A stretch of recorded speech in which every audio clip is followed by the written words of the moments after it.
The rise of the analog engineer is on the horizon, and lucky you found this video, so you're going to start sooner than everyone else. While everyone else is obsessing over benchmarks, agents, tokens, they're spinning up 5 parallel agents and giving each one of them just a quick glance and a thumbs up, and then over and over and over again. On the one hand, it's awesome, but they're just sitting back and doom scrolling while the agents do the work, and they think they're still going to be valuable. And they're wrong. I'm sorry to say they're right for now, but long term, they're wrong. Because if we don't adapt by elevating our role to something that the agents can't do as effectively, we'll be in trouble long term. So what are we going to do? 2 words. Think deeply. We're going to think deeply. We're going to prioritize that. And I'm showing you a demo right now. So grab a notebook. Step 1. Step 2 is pick something, a question, specific enough that you can think deeply about it, but not so specific that there's an actual answer that you can get to right away.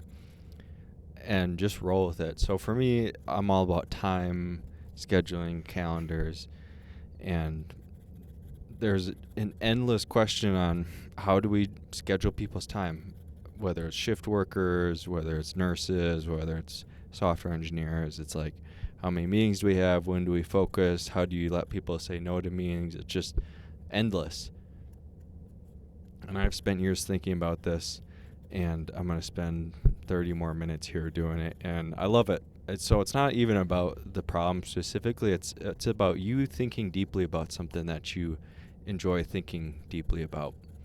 So first step, just throw out some, for me, I just did factors or components of this problem space. And then once I had those there, the questions kind of came naturally. And then on the left side, I'm like, okay, so what's out there now? This isn't a new problem. It's not going to go away in the next 10 years. So orgs have already solved, quote, how to do this. And so I'm listing some ways that they're doing that with some pros and cons. To step back to the big picture a bit while I keep going, we've been granted a genie in the bottle already. AGI's here. If you disagree, you'll agree in 6 months. So it's more about what we're asking for than whether or not we can get it now. And to ask for something, ask for the right thing, requires clarity of thought. And that's going to be harder and harder to obtain. That's the scarce skill that we're working on now. Because everyone says, we have endless access to information. True, but information has endless access to us now, since we're constantly plugged in. Whether we're putting in AirPods, whether we're staring at a screen, whether we're going to the bathroom with a phone in one hand and flipping through it. I see this. It's nuts. It has access to us every waking minute of the day if we let it. The notebook, why we're analog engineers now, this is the only safe place left. I'm in a little phone booth right now, and nothing else can get to me.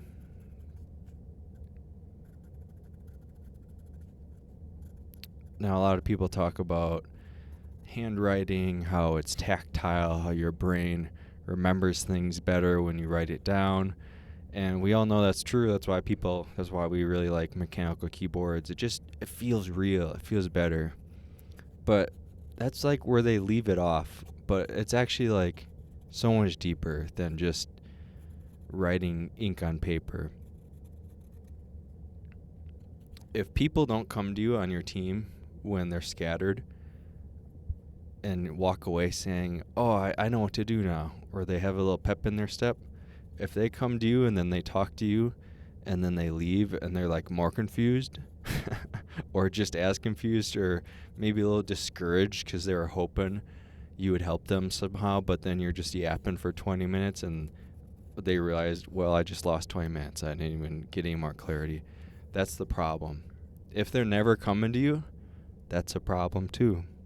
You want to be the person who people are getting in line to get access to you, because every time they talk to you, they feel more clear.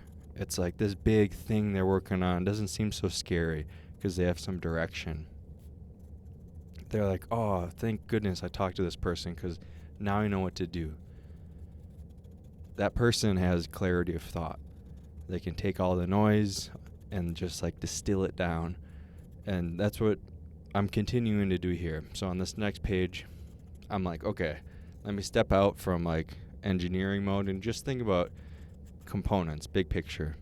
There's inputs, then something happens in the middle, the thinking, and then there's outputs. And in my problem scenario, the output is like a calendar, an agenda, priorities, tasks. And then I'm thinking about like, okay, how do other orgs do that middle part where they're doing the processing? Like, what is it, top down? Is it bottom up? Do they have protocols? And honestly, as I'm writing this, you can see my thinking changed levels. It started out as engineer style, like features, bugs, process, SOP, like very black and white. And then I started seeing, there are emotions at play here.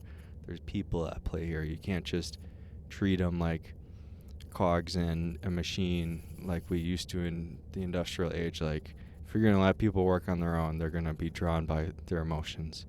And so, like, we can't just sign up people for a perfect SaaS, perfect software, and just assume they're going to be effective with the time they have. And on this next page, I'm going even further down that path about people, what motivates people. 3 years ago now, I made a video about how you should just open source all your code because, like, it's going to be not valuable at all anymore. And I think that was the most pushback I ever got in a video I posted because people were so identified with code. They're so resistant to that being true. And it's scary. It's scary when you're the guy who outputs code. It's scary when you're the guy who knows this framework. It's scary when you spent all this time and learning and memorizing the language and setting up your key bindings and configs and tmux and learning all these things and all these courses and certificates, and now someone's saying like, you don't gotta do that anymore. It's not that helpful. And then some people were asking like, okay, I kind of see that being true. What would be helpful? Like, what are the skills whose value is gonna go up? And my answer these days is people. People want to interface with people. People want to work with people. They want to talk to people. I don't care if the AI can be the best governor. I want my governor to have lived in the state his or her whole life and like know the people.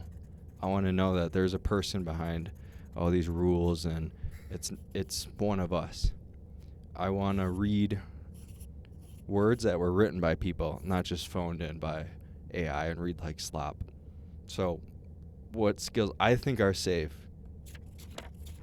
or more valuable in the near term would be 1, recruiting good people. So motivating them, having an ambitious goal. 2, and this is these 3 are kind of all the same. Recruiting, 1, 2, writing, and 3, persuasion. Those are all the same thing, I would say, which would be persuasion. You can persuade through in-person meetings, through writing. The next would be entertainment. I guess that's kind of what I'm doing now. Like, you're probably not watching this video trying to like ace a course you're watching or like make $10,000 at the end of this video. Maybe somehow this is relaxing to you. I hope so. But persuasion and entertainment, those are both just people things. It's like helping people, giving them something to work towards, inviting them into a bigger mission. This last part is where it all comes together. This is where I would encourage you to just spend, once you have like 1 minute left, zoom out and just be like, what's the 2 or 3 step thing that we're getting at here? You already heard my answer. It's people in the form of a big mission. hey, 30 minutes of thinking, that's my homework. Good luck with it yourselves. Cheers.